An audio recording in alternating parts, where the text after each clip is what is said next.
Business से जुड़ी हर खबर पाने के लिए बेल आइकन पर करें क्लिक। इंडियन स्टार्टअप सेक्टर एक ऐसा ग्रोइंग सेक्टर है कि जो एक इन्फ्लेक्शन पॉइंट पर आकर रुक गया 2021 में। एक ऐसा साल जहां पर हमने रिकॉर्ड नंबर पर फंडिंग रेज करते हुए देखी, रिकॉर्ड नंबर पर नए स्टार्टअप्स को लॉन्च होते हुए देखा और रिकॉर्ड नंबर पर यूनिकॉर्न्स बनते हुए देखे। इसी वजह से सरकार के लिए अब जरूरी हो जाता है इस सेक्टर को और भी ज्यादा महत्वता देना सीधा बजट से पहले, क्योंकि ये एक ऐसा सेक्टर बन चुका है जहां पर ना ही केवल जॉब क्रिएशन की बात हो रही है, लेकिन ओवरऑल डिजिटलाइजेशन में भी ये स्टार्टअप सेक्टर काफी काम करता हुआ नजर आ रहा है। तो क्या कुछ उम्मीदें हैं आने वाले बजट से स्टार्टअप सेक्टर की, इसी को लेकर मैं आपके सामने हाजिर हुई हूं। सबसे पहले तो आप ये कुछ आंकड़े देखिए। साल 2021 में हमने 2250 नए स्टार्टअप्स को लॉन्च होते हुए देखा। साथ ही अगर आप देखें तो इंडियन स्टार्टअप इकोसिस्टम अब ग्लोबली तीसरा लार्जेस्ट इकोसिस्टम हो चुका है। सबसे रिकॉर्ड ज्यादा फंडिंग जो रेस की है, $24 बिलियन की रेस की है साल 2021 में स्टार्टअप इकोसिस्टम ने। साथ ही साथ $6 बिलियन मार्केट से रेस हुए, जब 11 स्टार्टअप्स लिस्ट होते हुए हमें साल 2021 में देखने को मिले। साथ ही ये जो रिकॉर्ड फंडिंग रेस हुई है $24 बिलियन की, ये प्री कोविड लेवल से ऑलमोस्ट दुगनी ज्यादा फंडिंग रेज होती हुई नजर आई है, जो कि एक बहुत ही पॉजिटिव डायरेक्शन देता है इंडियन स्टार्टअप इकोसिस्टम को। साथ ही साथ 42 नए यूनिकॉर्न्स आईपीओस के जरिए 42 नए यूनिकॉर्न्स 2021 में स्टार्टअप इकोसिस्टम ने बनते हुए देखे। अब जैसे जैसे हम बजट की तरफ अप्रोच कर रहे हैं, बहुत ही ज्यादा उम्मीदें जागती हुई नजर आ रही है सेक्टर की कि इस सेक्टर को फ्रेंडली पॉलिसीज और टैक्स इंसेंटिव्स के जरिए और बढ़ावा दिया जाए।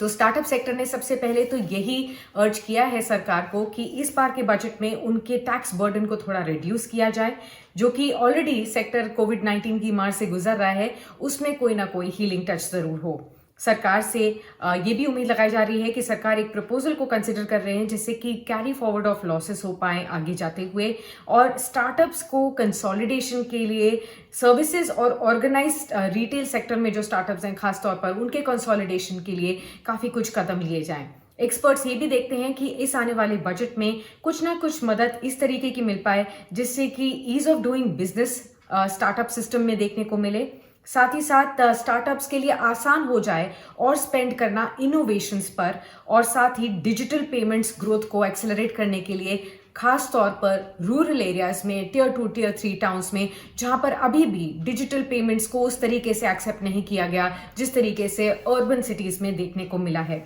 साथ ही उनकी ये भी मानना है कि आने वाले बजट में उनको इस तरीके के कदम से मदद की जाए जिससे कि उनको हैसल फ्री लोन्स मिलते रहें, ऑटोमेशन ऑफ टैक्स या कंप्लायंस हो, पेपरलेस अप्रूवल्स उनको मिलने में आसानी हो, और साथ ही साथ डिजिटल बैंकिंग प्रैक्टिसेस को ज्यादा से ज्यादा अडॉप्ट करने के लिए उनको कुछ इंसेंटिव्स दिए जाएं। साथ ही कुछ ऐसे सपोर्ट मैकेनिज्म्स की भी मदद चाहते हैं ये पूरा ही इकोसिस्टम, स्टार्टअप इकोसिस्टम, जिससे कि एक फेवरेबल इन्वेस्टमेंट क्लाइमेट क्रिएट हो पाए खासतौर पर टियर 2 टियर 3 सिटीज में, और इनक्यूबेटर सेटअप करने के लिए अपने हर स्टेट में एक इनक्यूबेटर सेटअप करने के लिए भी कोई ना कोई इंसेंटिव जरूर दिया जाए।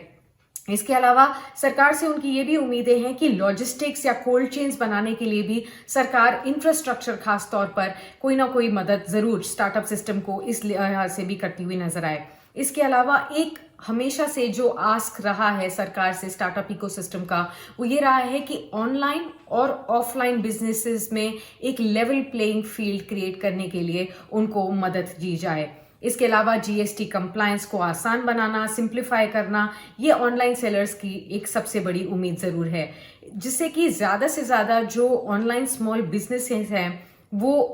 ई कॉमर्स की पावर को, पोटेंशियल को ज्यादा लेवरेज कर पाएं, और साथ ही साथ ग्रोइंग डिजिटल इकोनॉमी में अपने आप को हिस्सा जरूर दें। इसके अलावा स्टार्टअप्स की डेफिनेशन को लेकर कहीं ना कहीं उम्मीद दी जा रही है कि इसके ऊपर कुछ ना कुछ सोच विचार होना चाहिए, और ओवरसीज लिस्टिंग के ऊपर भी, डायरेक्टली ओवरसीज लिस्टिंग के लिए भी कई बार सेक्टर ने बातचीत की है सरकार से। तो विश लिस्ट काफी लंबी है, देखना ये होगा कि फाइनली बजट में कौन कौन सी विश लिस्ट, कौन कौन सी एक्सपेक्टेशंस बजट स्पीच में अपना हिस्सा देखती हैं। लेकिन ओवरऑल एक्सपर्ट्स ये मानते हैं कि ये एक ग्रोथ इंजन, सबसे नया ग्रोथ इंजन है इकोनॉमी का, और इसे बढ़ावा देना सरकार की टॉप प्रायोरिटी होना चाहिए। बजट अगर आपके मन में है और अगर आप बजट को समझना चाहते हैं, बजट के आने से पहले अगर आप जानना चाहते हैं कि इस बजट में क्या कुछ आ सकता है, तो आप बिजनेस टुडे के साथ बने रहिए। इस वीडियो को अगर आपको पसंद आई है तो इसे लाइक ज़रूर कीजिएगा और हमारे यूट्यूब चैनल को सब्सक्राइब कीजिए और बाकी सभी सोशल मीडिया प्लेटफॉर्म्स के जरिए भी आप हमारे साथ जुड़े रह सकते हैं। बहुत बहुत शुक्रिया फिलहाल इस एडिशन में जुड़ने के लिए।